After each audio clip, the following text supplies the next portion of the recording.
大家好，我是小天。今天我们来修一台小天鹅的洗衣机啊。客户说洗衣机不工作，我们来看一下。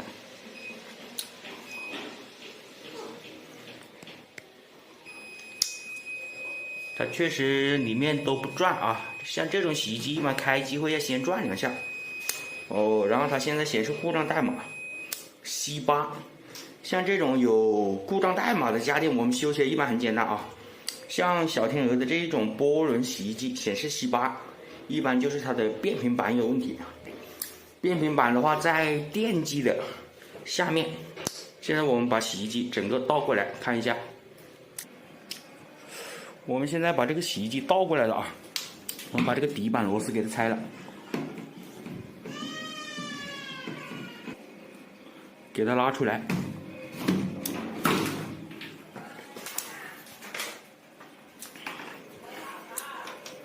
像这个是它的电机，这个就是我们今天维修的内容，变频板。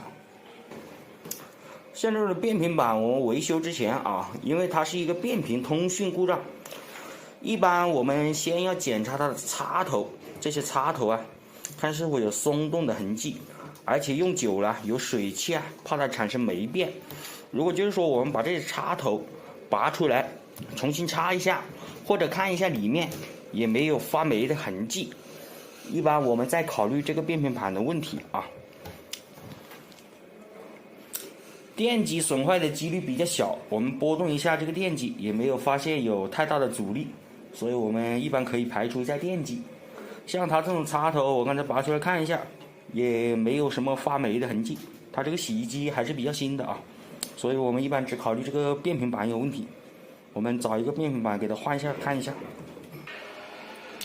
我们现在找到一块一模一样的这个板，我们给它更换上去看一下，插头直接对着拔，插上去就行。然后这2个螺丝我刚才已经拆了，这2个螺丝。然后像这种板，我们在某宝上面怎么去找呢？我们每一个洗衣机它这边有个编码，看到没有？17138的开头，这个就是配件编码。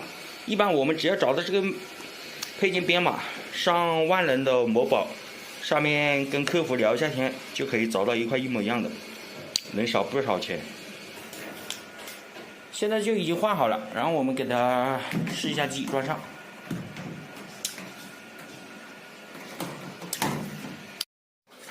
现在我们开机来试一下啊。然后我们已经听到声音了，这边已经进水了啊，就说明这个洗衣机已经正常了，C8也不会出现了。这台洗衣机就维修完成了。大家如果还有什么家电方面不懂的，欢迎在评论区留言，我看到了都会第一时间回复大家的。